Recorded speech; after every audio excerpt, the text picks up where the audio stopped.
안녕하세요. 저는 40대 여성입니다. 어떤 식으로 이야기를 시작할까 고민하다가 이렇게 주절주절 사연을 한번 올려봅니다. 저는 어릴 때 저희 집이 세상에서 가장 화목하고 단단한 가정인 줄 알았습니다. 그 누구보다 든든하고 오직한 아버지와 자상한 어머니가 저희 유년 시절을 정말 행복하게 만들어 주셨었거든요. 우리 부모님은 사업으로 맺어진 혼인 관계였습니다. 아버지의 사업은 성장하고 있었고 어머니의 외가는 돈이 많았습니다. 두 집안이 결탁하여 아버지의 회사는 날이 갈수록 승승장구하며 안정적이고 거대한 기업이 되었습니다. 우리 어머니는 전업주부로 항상 아버지의 뒤를 내조하며 자리를 지켜내고 계셨습니다. 저희 외할아버지만 해도 사업적으로 머리가 뛰어나신 분이었기에 밑 빠진 독에 절대로 물을 붓는 분은 아니셨어요. 그래서인지 항상 아버지의 성장하는 사업을 보며 투자를 이어가셨습니다. 이렇게 이해관계가 얽혀있는 집안이었음에도 우리 집은 항상 웃음이 끊이지 않았습니다.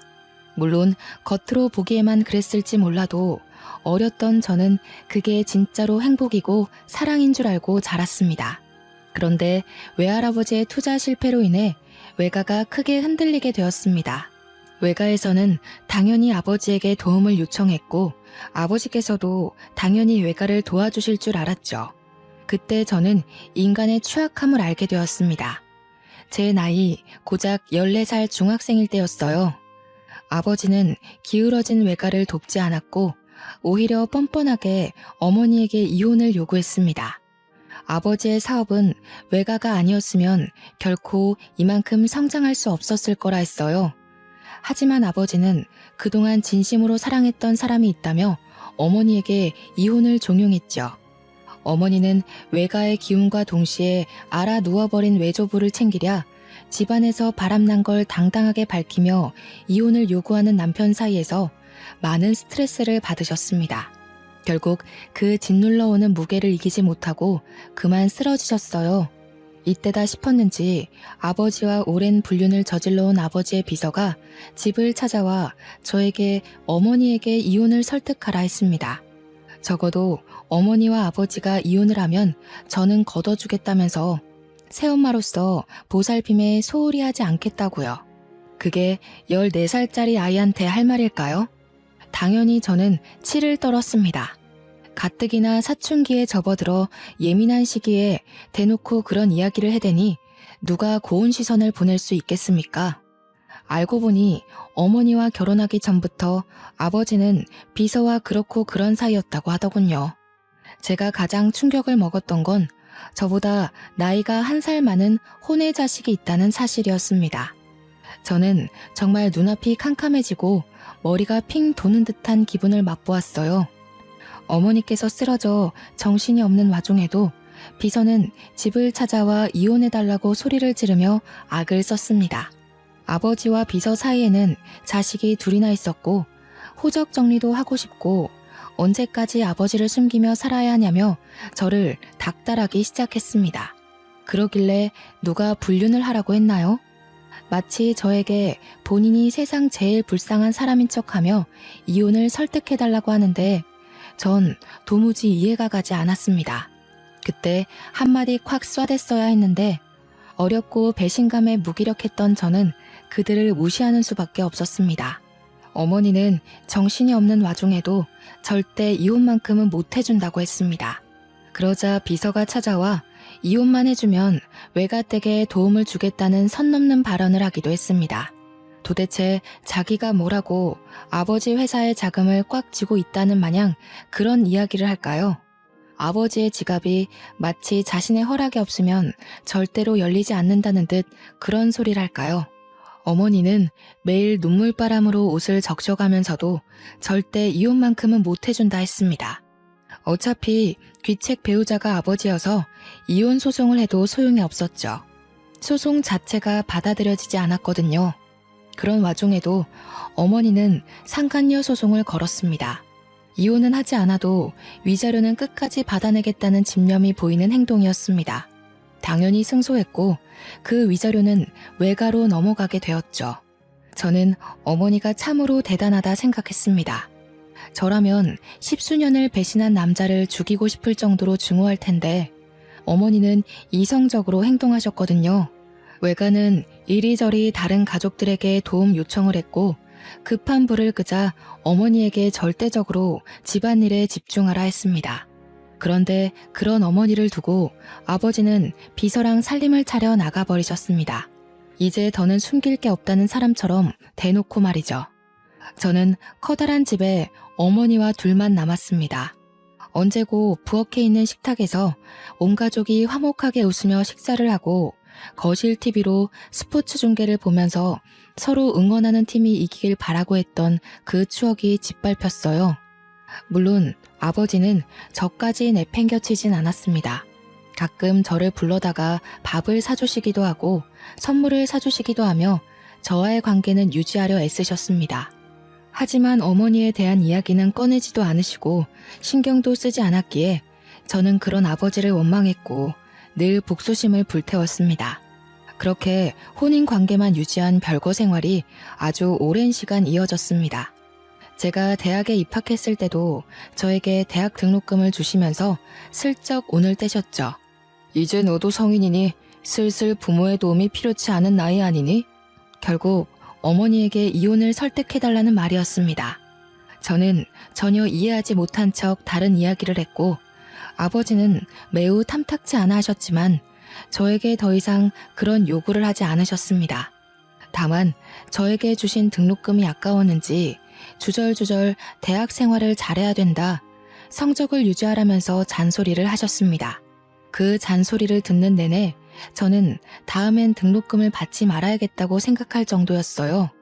그렇게 한참을 혼자 떠드시다 바쁜 일이 있다며 카페 밖으로 나가신 아버지의 뒷모습을 빤히 보고 있는데 혼외자식과 비서가 와서 아버지 양팔에 팔짱을 끼고 사라지더군요. 얼마나 어이가 없었는지 모릅니다. 솔직히 속으로는 초라한 마음까지 들더라고요.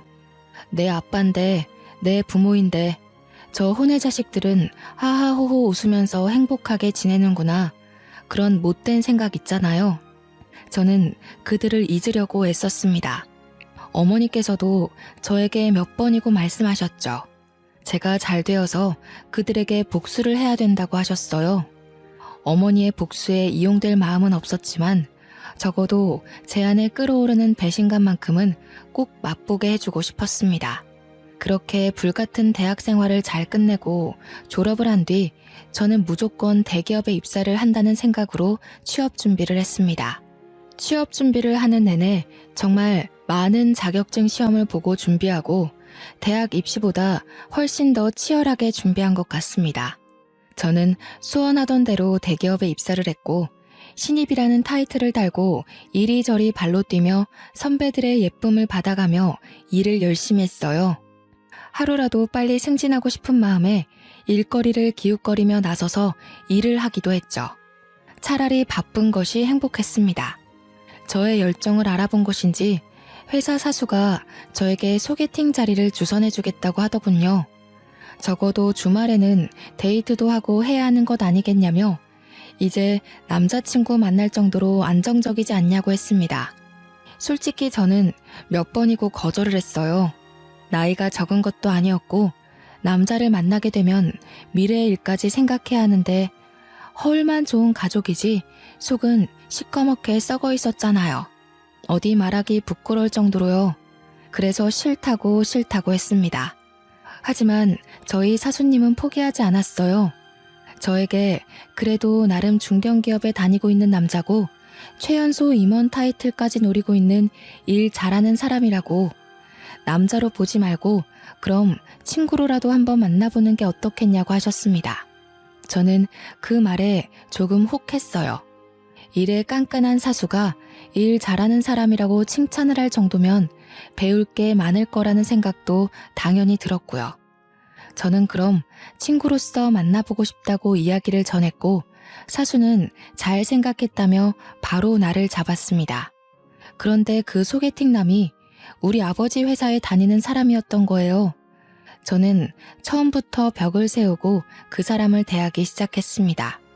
하지만 그 사람은 저에게 첫눈에 반했다고 했어요.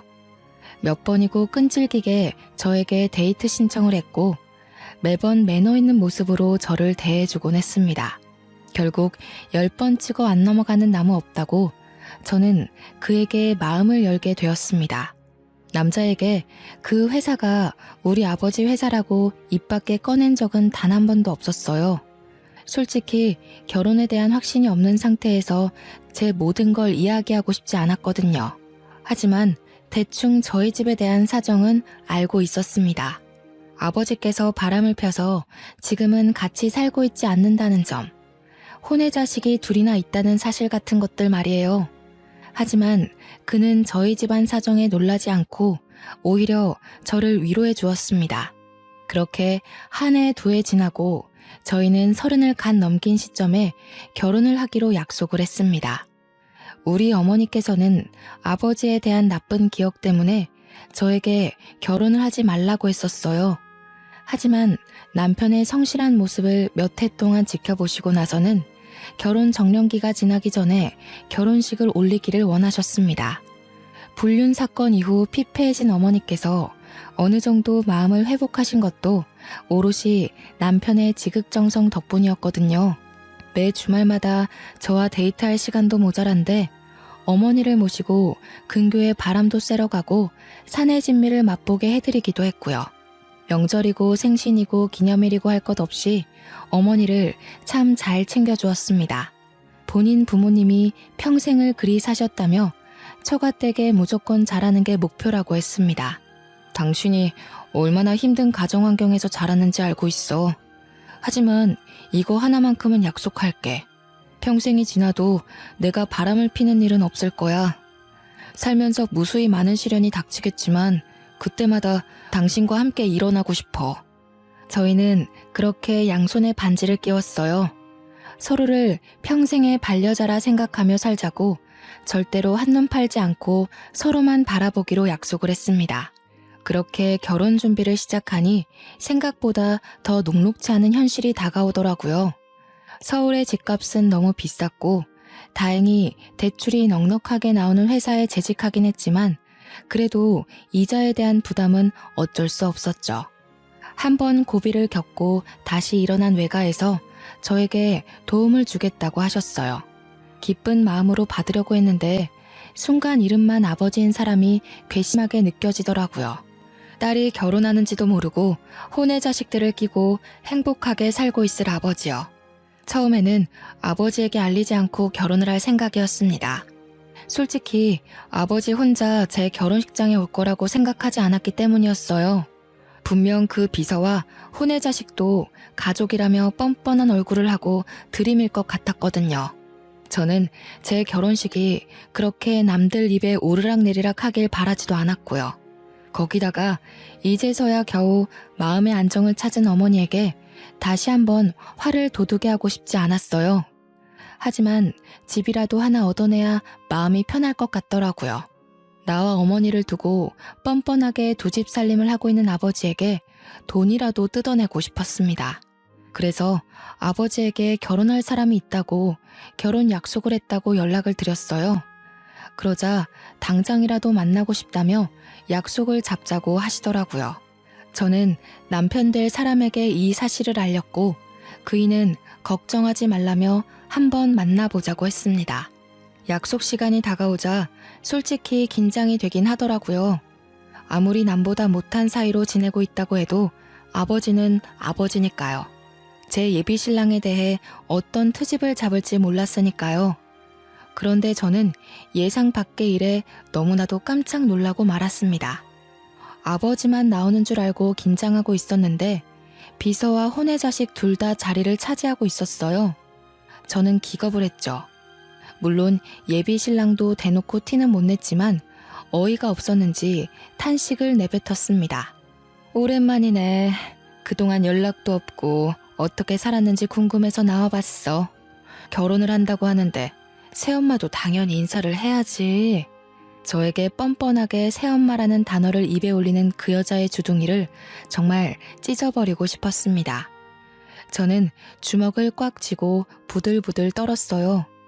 그러자 예비 신랑이 제 손을 꽉 잡아주었습니다. 혼외 자식 둘은 눈치가 있는지 그나마 아무 말도 하지 않고 가만히 자리를 지키고 있었는데 그 비서라는 여자는 쉴 새 없이 떠들더군요. 우리가 호적으로 묶여 있었으면 내가 혼주석에 앉아서 입장까지 편하게 지켜봤을 텐데 정말 아쉽다. 혼주석? 미친 거 아니야? 어흠, 어른한테 그게 무슨 말버릇이냐. 우리 엄마가 뻔히 눈치켜 뜨고 쳐다보고 있는데 어디 불륜의 씨앗들까지 데리고 나와서 이 소란을 일으켜요. 아빠야말로 정신 차리고 사세요, 제발. 불륜의 씨앗이라니? 그럼 당신네들이 불륜이지 뭡니까? 법적으로 저 자식들이 우리 아빠의 호적에 입적되어 있나요? 나랑 형제자매 사이가 맞습니까? 아무리 내가 등본을 떼어봐도 나한테 형제는 없는데 말이죠. 예, 네가 어떤 마음인지는 알겠지만 아무리 그래도 피를 나눈 사이에 너무한 거 아니니? 어쩜 날이 갈수록 점점 더 뻔뻔해지세요? 우리 엄마한테 이혼을 종용하던 그때가 아직도 기억에 선합니다. 그런데 뭐가 어쩌고 어째? 새엄마? 혼주석? 정신이 나간 거 아니고서야 맨정신으로 그딴 소리랍니까? 남편은 제가 흥분하자 저를 말리려고 했어요. 하지만 저는 그런 남편의 손을 뿌리쳤습니다. 지금 아니면 이 모든 속내를 털어놓기 힘들 거란 생각이 들기도 했고 속 시원하게 털어내고 싶었거든요. 제가 한번 뿌리치자 남편은 저를 2번 말리진 않았습니다. 저는 거기서 멈추지 않고 계속해서 쏘아댔어요. 그동안 어머니께서 당했던 서욕을 어떻게든 갚아주고 싶은 마음에서였죠. 호적에도 못 올라간 것들이 가족인 척 하지 말라고. 아빠가 죽으면 그 재산이 다 내 거지 당신들 것이 될 것 같아? 그러자 비서도 혼의 자식도 도끼 눈을 뜨고 저를 바라보더라고요. 아버지만 눈을 동그랗게 뜨고 저를 바라보셨어요. 저는 그들을 향해 비웃음을 날려주었죠. 딱 그 정도 관계란 말입니다. 법적으로는 아무런 상속도 받지 못할 제 3자들. 그게 당신네들의 자리라고요. 알겠어요? 그러자 비서가 서럽다는 듯이 엉엉 울기 시작했어요. 아무 말도 못하고 도리어 부들부들하던 아버지의 혼외 자식들도 마치 본인들이 세상에서 가장 불쌍한 사람들인 것 마냥 행동했습니다. 아버지께서는 저에게 꽤 화가 나신 듯 했지만 저는 상관없었어요. 어차피 집이나 한 채 뜯어볼까 하는 심산으로 만난 것이었고 아버지께서 열받아서 못해준다고 하면 외가에 손을 벌리면 되는 거였거든요. 남편만 제 속을 정확하게 모르니 발을 동동 굴렀죠. 본인도 이 정도의 싸움은 생각을 못한 것 같았어요. 게다가 지금 앞에 앉아있는 사람이 본인 회사 사장님이니까요. 어쩜 말을 그런 식으로 할 수 있느냐. 네 애미가 그리 가르치든 어디 그 입에서 우리 엄마를 올려요. 내가 보고 배운 게 뭐겠어요. 불륜? 뻔뻔함? 뻔뻔한 거 배운 김에 말할게요. 나 결혼할 때 올 생각 하지도 말고요. 집이나 한 채 해주세요. 뭐가 어쩌고 어째? 그래도 나 좀 핏줄이니까 내 가족이 될 사람은 보여줘야 할 것 같아서 만나자고 한 건데 이렇게 줄줄이 딸린 식구들 데리고 와서 내 속을 뒤집을 거란 생각은 못했네요. 저딴 불륜의 증거들 보여줘서 뭐합니까? 내 얼굴에 침 뱉기지. 아버지는 저에게 아무런 말도 하지 못했습니다. 솔직히 제 말에 틀린 소리가 하나도 없잖아요. 만약 혼외 자식들이나 비서가 밖에서 기다리고 있었다면 이 정도로 화가 나진 않았을 거예요. 어떻게 내 남편이 될 사람을 소개시켜주는 자리에 뻔뻔해도 유분수지. 아파트나 한 채 해주세요. 그거 말고는 더 이상 아빠한테 바라는 거 없네요. 저는 그 말을 뒤로 식어가는 음식들은 보지도 않고 남편의 손을 잡고 식당을 나왔습니다. 남편은 꽤 충격을 받은 듯한 얼굴이었어요. 정말 속에서 우러나오는 화목한 가정에서 자랐던 남편은 콩가루 집안인 우리 가족에 대해 할 말을 잃은 듯 했습니다.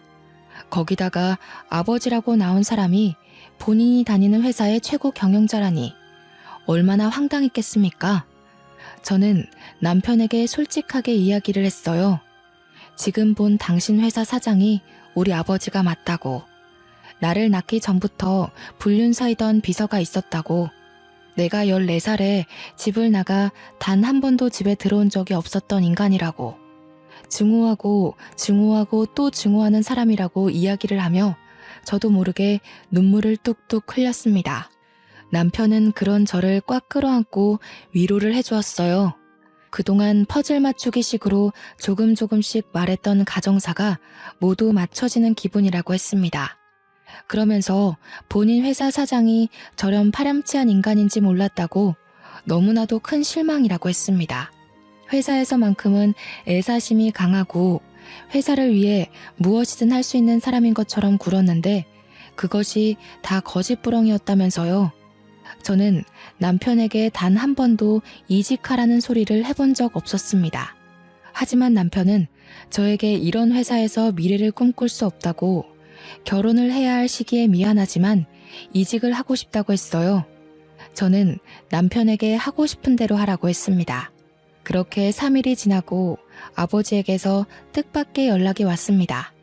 만나자고 했지만 저는 만나기 싫다고 했고 아버지 회사 사람이 저희 집으로 심부름을 왔어요. 바로 아파트 계약서였습니다. 아버지는 저에게 미안하다며 아파트를 한 채 결혼 선물로 주겠다고 하더군요. 저는 솔직히 당황스럽긴 했지만 애초에 이것을 뜯어내려 그 더러운 만남을 했던 거니까 주는 건 받겠다고 했습니다. 그리고는 결혼식 당일까지도 연락을 하지 않았어요. 은근히 청첩장을 주길 기다린 눈치였지만 저는 절대로 날짜와 식장을 알려주지 않았습니다. 저는 아버지가 마련해주신 신혼집에 들어가는 날에도 절대로 연락을 하지 않았어요. 남편은 약속대로 이직 준비를 시작했습니다. 물론 많은 걸림돌들이 있었죠. 남편이 워낙 능력이 출중해서 회사 임원들이 바지가랑이를 붙들어 매고 말렸기 때문입니다. 집으로도 몇 번이나 찾아왔었는지, 하지만 이미 떠난 남편의 마음을 다시 붙잡기란 어려운 일이었죠. 그동안 따냈던 계약건들도 많았고 워낙 성실하게 일해서 주변 평판이 좋았던 남편은 더 좋은 조건으로 승진하여 다른 중견 기업으로 이직을 했습니다. 저희는 더욱 여유롭게 생활을 이어나갈 수 있었어요. 이직한 이후에도 몇 번이나 아버지 회사 임원들이 찾아와 앓는 소리를 했지만 저희는 싸그리 무시를 했습니다. 아무리 생각해도 임원 자리를 제시하지 않는 이상 남편이 다시 한번 이직을 할 이유가 없었거든요. 주위의 모든 것이 정리되는 느낌이 들자 저희는 하루라도 빨리 이세를 갖자는 결론에 도달했습니다. 양가의 축복 아래 정말 계획했던 대로 임신에 성공하고 늘 제가 바람 불면 사라질까 아껴주시는 시부모님 덕에 행복한 시간을 보내고 있었습니다. 애가 애를 낳는다면서 저희 어머니께서는 제 임신 사실에 기뻐하시면서도 걱정을 많이 하셨어요. 하지만 저는 보란듯이 순산을 했고 어여쁜 공주님을 낳았습니다. 다니던 회사는 육아휴직을 내었고 육아에만 전념하게 되었죠. 그렇게 육아를 도와주러 오신 어머니와 합가를 하게 되었습니다. 저희 집안은 아이의 웃음소리에 끊임없이 행복함을 느끼며 살게 되었어요. 비로소 정말 하나의 가정이 완성된 듯한 느낌을 받았습니다.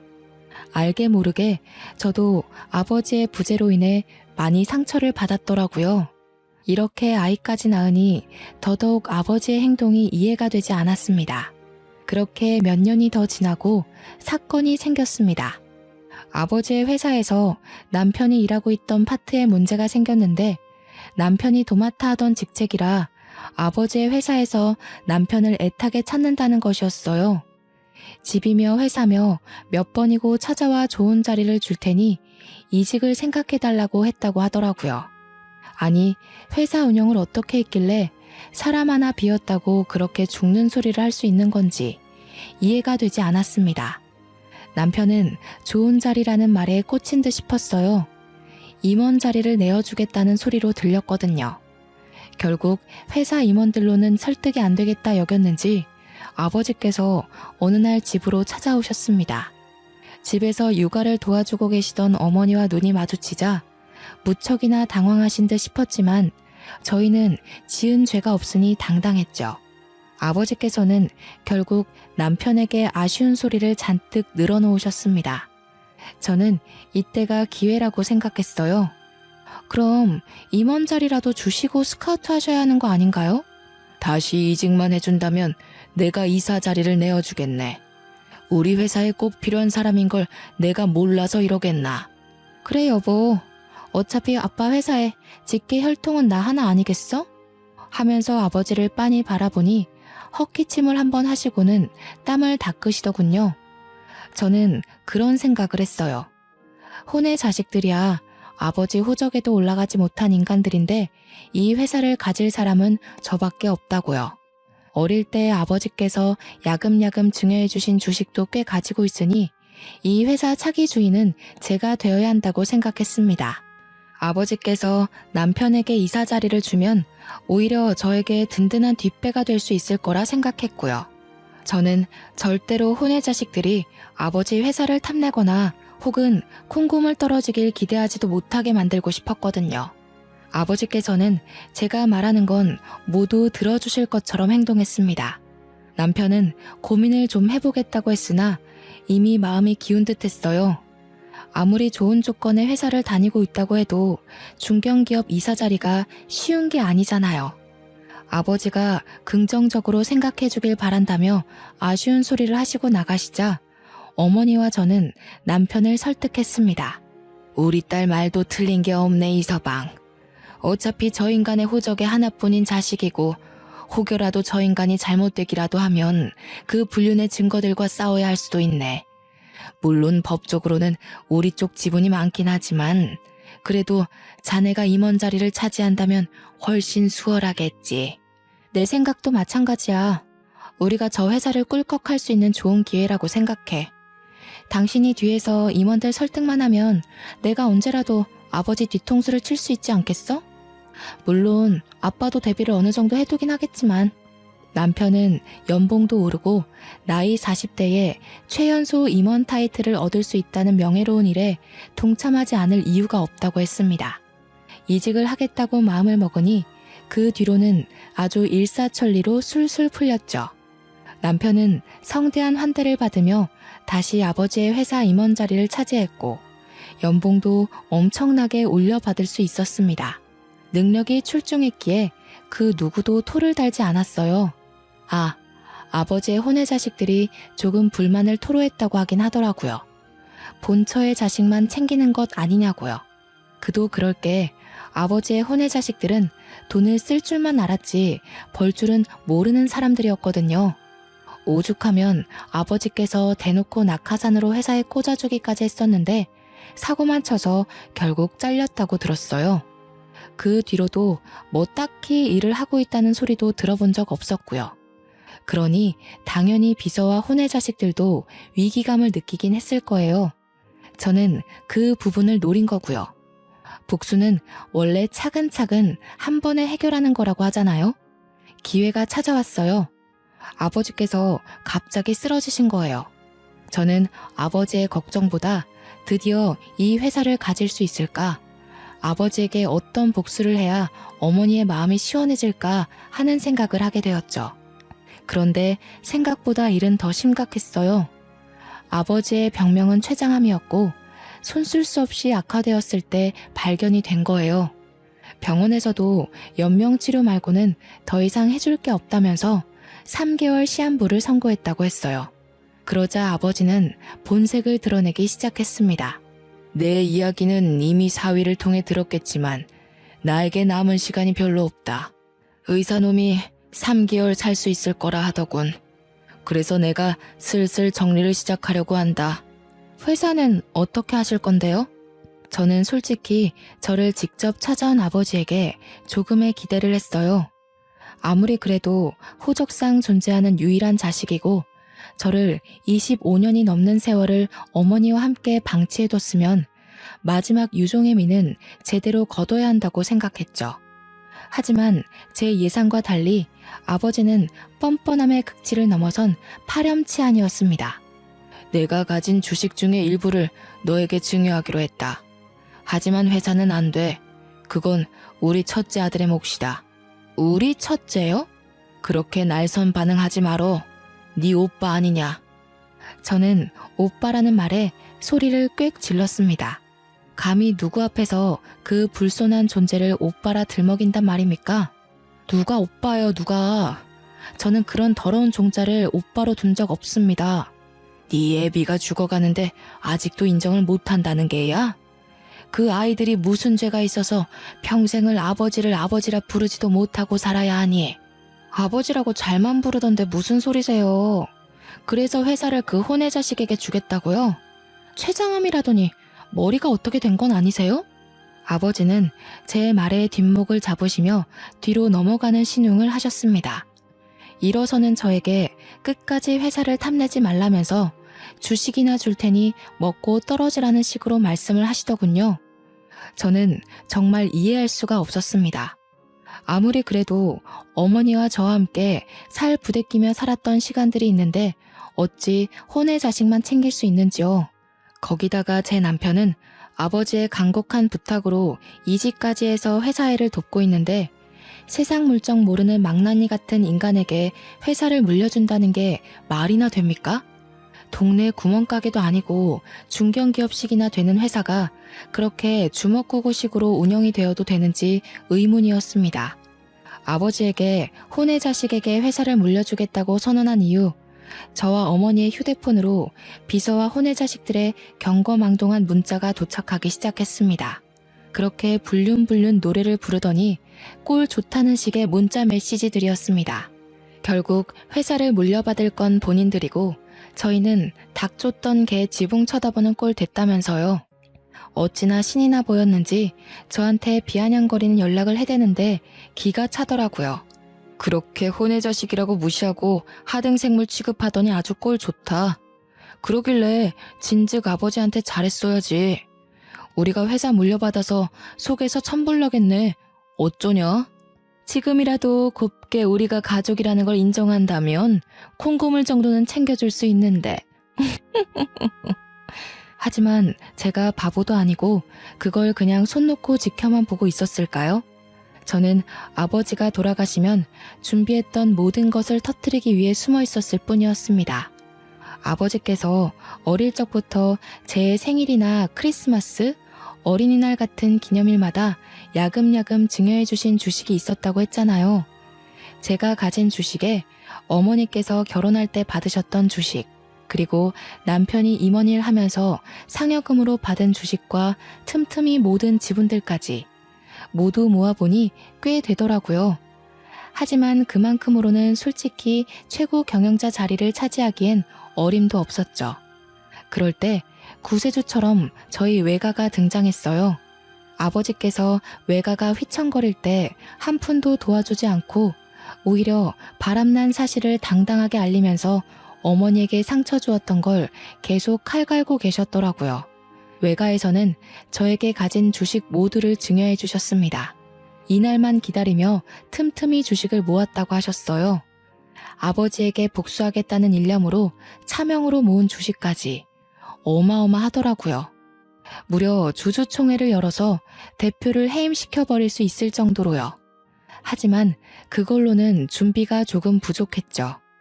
주주총회를 열었을 때 아버지의 편을 드는 사람이 하나도 없을 리가 없잖아요. 무려 평생을 일군 회사인데 당연히 임원들은 아버지의 편이었겠죠. 그래서 남편이 발에 땀나도록 뛰며 임원들을 본인의 편으로 돌리기 시작했습니다. 꽤 오랜 시간 아버지와 함께 일했던 사람들은 아버지의 불륜을 모두 알고 있었지만 새롭게 우리 남편이 저의 짝지라는 것도 알게 되었어요. 그러자 내부에서도 반반씩 갈리기 시작했습니다. 불륜의 씨앗을 후계자로 인정을 해줘야 한다. 아니다. 그래도 하나뿐인 딸이 얼마나 고생하며 컸는데 호적상 친자에게 주는 것이 맞다. 반반씩 의견이 갈리자 저희는 승산이 있다고 생각했습니다. 그러는 와중에도 혼의 자식과 비서는 계속해서 자기네들이 회사의 주인이 된 것 마냥 굴었고요. 회사에 자리도 없음에도 자꾸 찾아와서 갑질을 한다는 소문까지 들었습니다. 지금이 바로 판을 뒤집을 때라고 생각했어요. 그렇게 2개월이 조금 지난 시점 아버지께서 돌아가셨습니다. 솔직히 하나도 슬프지 않았어요. 예전의 추억을 떠올리며 그를 회상하기에는 아주 작고 초라한 어린 시절의 기억뿐이었으니까요. 장례식장에는 당연히 혼외 자식과 비서가 자리를 차지하고 있었는데 저는 그들을 끌어냈습니다. 법적으로 상주가 될 수 있는 사람은 저의 남편이었으니까요. 그들은 끝까지 애도도 못하게 하는 거냐면서 울부짖었지만 이미 냉정해진 저는 그 사람들에게 일말의 관심도 주지 않았습니다. 당연히 아버지 장례식장에 이름이 올라간 사람은 어머니와 저, 그리고 남편이었죠. 그들에게 끝까지 보여주고 싶었습니다. 너희는 가족이라고 이름도 올릴 수 없는 제3자일 뿐이라고요. 그리고 변호사와 함께 유산을 차곡차곡 정리했습니다. 아버지께서 주식은 저에게 주되 회사는 혼외 자식에게 주겠다고 했잖아요. 그게 바로 저에게 힘을 실어주는 일이 되었죠. 장례가 끝나자마자 저는 주주총회를 열었습니다. 이미 혼외 자식이 내정자가 된 듯한 판도를 모두 엎어버렸습니다. 제가 가진 주식들의 남편의 물밑 작업, 그리고 외가의 도움까지 모두 한 방에 터뜨려버렸죠. 당연히 혼외 자식은 취임식도 하지 못한 채 빈털터리로 회사에서 쫓겨나게 되었습니다. 주주총회에서 해임이 결정되고 불복하지 못하고 끌려나가는 와중에도 저에게 욕설을 뱉어내는 게 그 꼴이 퍽이나 우습더군요. 저는 다음 최고 경영자는 전문 경영인을 두겠다고 했습니다. 주주들도 당연히 저희 남편을 예상했던 것 같지만 저와 남편은 전문 경영인에게 맡기는 것이 좋겠다는 결론을 내었죠. 아버지의 회사가 번듯하게 남아있길 바래서라기보다는 제가 가진 주식값이 떨어지질 않길 바래서라고 할까요? 가진 주식으로 들어오는 배당금만 해도 꽤 쏠쏠했거든요. 혼외 자식들은 그 흔한 주식 일주도 없는 인간들이었고요. 거기다가 지분까지 없으니 얼마나 속이 탔을까요? 법적으로도 유일한 자식이 저이니 아버지의 이름으로 된 재산은 모두 어머니와 제 몫으로 떨어졌습니다. 그제서야 혼외 자식들과 비서는 잘못했다면서 한 번만 용서해달라고 하더라고요. 사모님, 제가 잘못했습니다. 제가 돈에 눈이 멀어서 욕심을 냈어요. 그냥 죽은 듯 조용히 살 테니 저희 가족 먹고 살 만큼만 떼어주세요. 제발 간곡히 부탁드립니다. 우리 애들 아버지를 아버지라 부르지도 못하고 컸어요. 제발 자비를 베풀어 주세요. 네? 아버지를 아버지라 잘만 부르던데 어디 이제 와서 뻔뻔하게 얼굴을 들이밀어? 그 인간이 살아생전에 저치들에게 건물 하나씩 증여해 준 걸 몰라서 이러는 줄 알아? 욕심내지 않겠다더니 아주 욕심이 그득하구만. 죄다 불법 증여된 걸로 알고 있는데 세무조사 한번 받으시죠. 남편도 지지 않고 쏘아대 주었습니다. 그들은 그제서야 모든 걸 포기하고 도망가 버렸어요. 보험금이라도 나눠달라고 연락이 왔지만 세무조사를 들먹이니 번호도 바꿔버리더라고요. 어찌나 고소했는지 모릅니다. 복수는 복수를 낳는다고 솔직히 앞으로의 일이 걱정되지 않는다고 하면 거짓말이겠죠. 모든 걸 잃은 사람들이 비열한 짓을 두 번은 못할까 싶기도 하고요. 하지만 저희 가족은 모두 이겨낼 자신이 있습니다. 추운 겨울이 지나면 따뜻한 봄이 다가오잖아요. 아버지의 죽음은 예상하지 못했던 급작스러운 일이긴 했지만 살아계셨어도 언젠가 저는 똑같이 주주총회를 열고 회사를 분산시켰을 거예요. 그 뜻은 절대로 변하지 않을 제 숙명과도 같은 것이었으니까요. 하루하루 커가는 딸을 보면서 이 예쁜 아이를 눈에 넣어도 아프지 않을 아이를 두고 어떻게 다른 가정을 차렸는지 이해를 더욱 할 수 없게 되었습니다. 남편과 저는 평생 동안 이 일을 잊지 않고 살기로 했어요. 인과응보를 늘 마음속에 담아주고 평생을 함께 할 겁니다. 우리 어머니는 복수가 속 시원했는지 정말 편해진 얼굴로 저희 아이를 봐주시고 계세요. 덕분에 저와 남편은 각자의 자리에서 열심히 일을 하고 있습니다. 아버지의 회사는 전문 경영인 체제로 바뀌면서 더욱 성장세를 보이고 있고 제 통장도 두둑해지고 있는 중이죠. 앞으로는 마음의 모든 짐을 털어내고 행복만 생각하고 살겠습니다. 날이 점점 추워지네요. 겨울이 지나고 모두에게 봄이 찾아오길 바라겠습니다. 감사합니다.